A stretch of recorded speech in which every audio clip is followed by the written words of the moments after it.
السلام علیکم ورحمۃ اللہ وبرکاتہ۔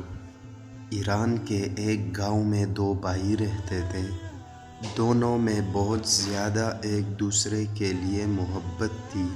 اتنی محبت تھی کہ لوگ ان کی محبت اور بھائی ہونے کی مثال دیا کرتے تھے۔ بڑے بھائی کا نام عبداللہ تھا اور چھوٹے بھائی کا نام عبدالرحمن تھا۔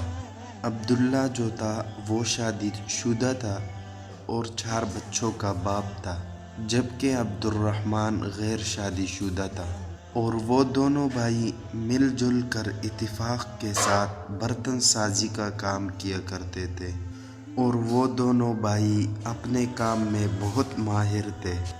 وہ دونوں بھائی سال میں 2 مرتبہ اپنے تیار کردہ برتنوں کو بیچنے کے لیے شہر جاتے تھے اور اس برتنوں کو فروخت کر کے اپنی ضروریاتی زندگی کی چیزیں لاتے تھے، اور اسی کاروبار سے انہیں معقول آمدنی حاصل ہوتی تھی۔ ایک بار اپنے معمول کی طرح دونوں بھائی برتن لے کر شہر کی طرف روانہ ہوئے، اور یہ کئی دنوں کا سفر تھا، اور ابھی وہ شہر سے 1 دن کے فاصلے پر تھے کہ دوپہر کا وقت ہو گیا۔ تو ان دونوں بھائیوں نے اتفاق کے ساتھ ایک سایہ دار درخت کے نیچے گدوں سے سامان اتارا اور گدوں کے آگے دانہ ڈالا، اور دونوں بھائیوں نے وضو کر کے نماز ظہر ادا کی۔ نماز کے بعد دونوں بھائی اتفاق کے ساتھ کھانا کھانا لگے، اور وہ دونوں بھائی کھانے سے فارغ ہوئے ہی تھے کہ انہیں ایک شخص کے چلنے کی آواز سنائی دی۔ تو انہوں نے دیکھا کہ گرد و غبار میں ایک آدمی ان کے جانب آ رہا تھا۔ تو وہ شخص جب قریب آیا اور اس نے ان دونوں بھائیوں سے پوچھا کہ کیا تمہیں کسی ہمسفر کی ضرورت ہے؟ تو بڑے بھائی نے جواب میں کہا، کیوں نہیں بھائی، ہم سفر کی وجہ سے سفر آسان ہو جاتی ہے۔ تو اس کے بعد وہ اجنبی شخص ان دونوں بھائیوں کے پاس بیٹھ گیا اور اپنے میٹھے لہجے سے ان دونوں بھائیوں کو دوست بنا لیا۔ کچھ دیر آرام کے بعد انہوں نے سفر دوبارہ شروع کیا، اور وہ اجنبی آدمی بھی ان کے ساتھ چلنے لگا۔ اب اس اجنبی آدمی نے شیطانی شروع کی۔ دوران سفر اجنبی نے بڑے بھائی کو اکیلے پا کر اس سے اس کے حال احوال دریافت کرنے لگا، اور باتوں باتوں میں پوچھا کہ سامان بیچنے کے بعد کیا تم دونوں برابر تقسیم کرتے ہو؟ تو جواب میں بڑے بھائی نے کہا، ہاں ہم ایسا ہی کرتے ہیں۔ تو اجنبی نے اس بڑے بھائی عبداللہ سے کہا، دیکھو میاں، تم بال بچوں والے ہو، تمہارا حق زیادہ بنتا ہے، اور محنت میں بھی تم زیادہ شامل ہو۔ تمہارا چھوٹا بھائی تو اکیلا ہے، کیا تم نے کبھی اس پہلو سے بھی سوچا ہے؟ تو اسی طرح اجنبی نے اپنے میٹھے زبان کے ساتھ بڑے بھائی کے دل میں وسوسہ پیدا کر دیا۔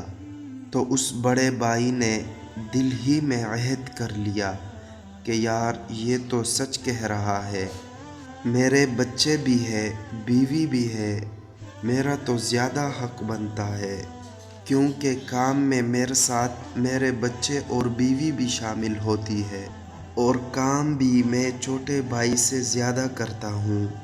تو بڑا بھائی پورے راستے میں اسی بات کو ذہن میں رکھ کر سوچتا رہا۔ عجیب بات یہ ہے کہ وہ بڑا بھائی اسی بات کو ذہن میں رکھ کر سوچتا رہا، اور اس اجنبی نے موقع پا کر چھوٹے بھائی سے پوچھا کہ سامان بیچنے کے بعد تم برابر تقسیم کرتے ہو؟ تو چھوٹے بھائی نے بھی وہی جواب دیا جو اس کے بڑے بھائی نے جواب دیا تھا۔ تو چھوٹے بھائی نے کہا، ہاں جی ہم ایسا ہی کرتے ہیں، بالکل برابر تقسیم کرتے ہیں۔ تو اجنبی نے فوراً اس کے دل میں وسوسہ ڈالنا شروع کیا کہ یار یہ تو آپ غلط کر رہے ہو، آپ کا بڑا بھائی بھی آپ کے ساتھ غلط کر رہا ہے، کیا آپ نے ابھی تک نہیں سوچا کہ آپ کو شادی بھی کرنی ہے، آپ نے اپنا گھر بھی بنانا ہے، اور اگر ہم بات سامان برتن بنانے میں اور بیچنے پر کر دیں تو اس میں بھی آپ اپنے بڑے بھائی سے زیادہ کام کرتے ہیں۔ بڑا بھائی تو اپنے بچوں میں مصروف رہتا ہے۔ اگر تم اسی طرح کرتے رہے تو تمہارا گھر کیسا بنے گا، تمہاری شادی کیسی ہوگی، تمہارے شادی کے اخراجات کیسے پورے ہوں گے؟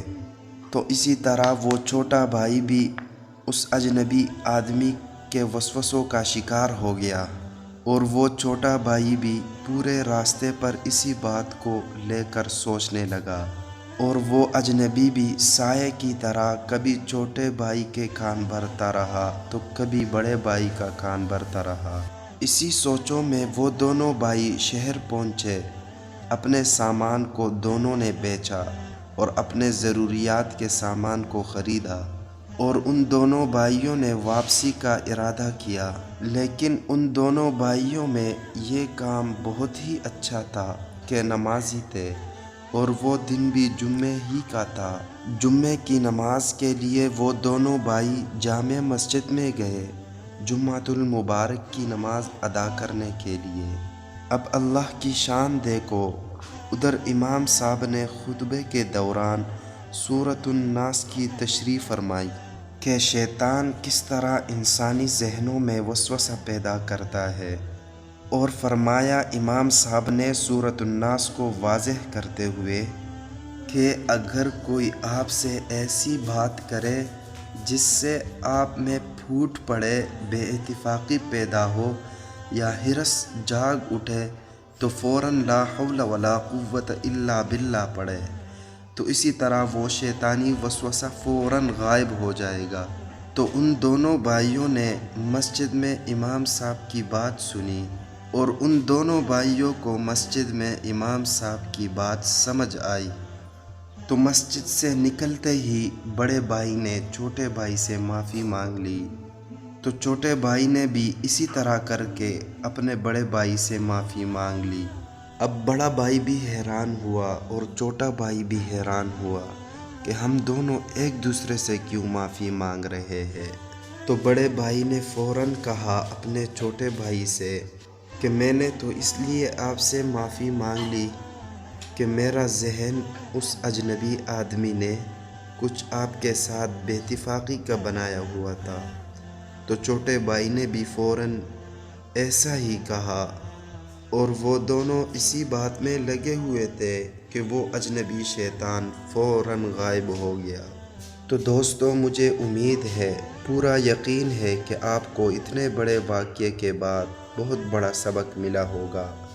اپنی محبت کا اظہار کمنٹ میں لازمی کرنا، اور اگر ہماری یہ ویڈیو آپ کو اچھی لگی ہو تو ہماری ویڈیو کو لائک ضرور کرنا، اور ہمارے چینل سبق آموز ٹی وی کو سبسکرائب کرنا، اور بیل آئیکن کے بٹن کو دبا کر آل کی آپشن پر سلیکٹ کرنا تاکہ ہماری ہر ویڈیو آپ تک بآسانی پہنچ سکے اور آپ اس ویڈیو سے مستفید ہو۔ شکریہ۔